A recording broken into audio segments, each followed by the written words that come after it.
Hi Jeremy, Phil Beever here from the Wilderness Club. Just want to recap on our lesson this morning in the sand. So a couple of things we need to look at. First of all would be ball position. We can see here, I'd like to see it a little bit more off that left heel, so almost on that yellow line. And this is the reason why you hit a few thin and a few fat, purely because the ball's so far back. We're almost getting the ball a little bit clean, and then obviously once that happens we end up chunking it slightly. So let's move the ball a little bit further forwards. If we look here on the right, we can see Brett Rumford. His ball is a long way forwards there. Very similar setup to you there.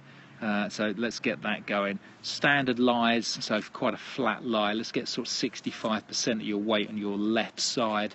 That's quite important in the bunker shots. If we run through technique, I really like the backswing. I think the backswing was tremendous. Setup was good. Blade was open, probably enough. Maybe you could open it a little bit more.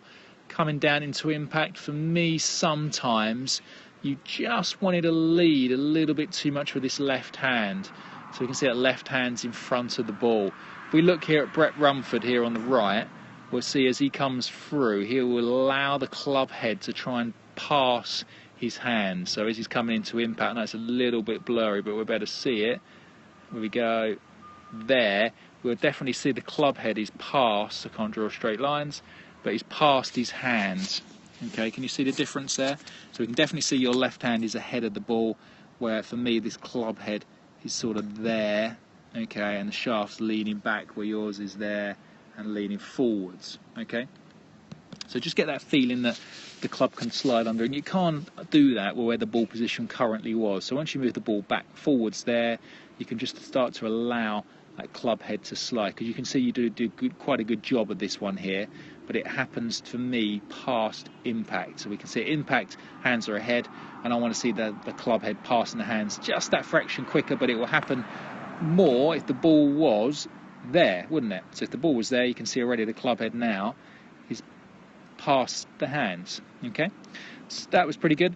Let's talk about downhill lies. All I want you to do, Jeremy, is put 90% of your weight. You know, the severity of the slope will dictate how much weight you put, but the more weight you put on that left side means the more severe the slope is. Let's keep the ball forwards. You know, if it's really, really steep, we can move it back a tiny bit, but we always want to keep the ball forwards, keep the blade open. And what that's doing is preloading that left side with sort of 90% of weight. It's making you pick up the club like an axe, a lot steeper, and getting into the back of the ball rather than trying to sort of scoop the ball out. Keep that same philosophy when you've got a plug lie. So anywhere in the bunker, plug lie, we want to put 90% of weight on that left side, so that's going to make you pick it up like an axe.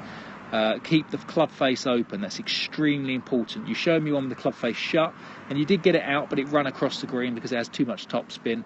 I want to see that blade open, and it'll come out nice, high and soft with a bit of control. You know, we need to be able to play them plug lies with some control. Okay, when the ball's against the face, like so, like there, okay, we're going to keep everything the same, set up the same, sort of weight on the left side, 65%, but we're going to have no follow through. We want to stick the club head into the sand, but keep the club face open again, Jeremy, very important. Let no follow through, stick the club into the sand, game on. And then we went in that other bunker, the really deep one. All we do is open the club face more. You know, we get that thing pointing miles to the right, open that more, and once again trust that we can let that club head slide. Look at Brett Rumford's here, you know, really allows that club head to slide under and release the club. And also you can see he gets into a lovely follow through here. This was for a 12-yard shot he played there, but we want to just let that club head slide under the hands, pass, very important. And then with fairway bunkers, only sink left foot. Really dig that left foot nice and deep in the sand. That gets the shoulders a bit more angled this way, and then we can hit ball, then sand. We're not trying to scoop it out. We're not trying to hit the ball first.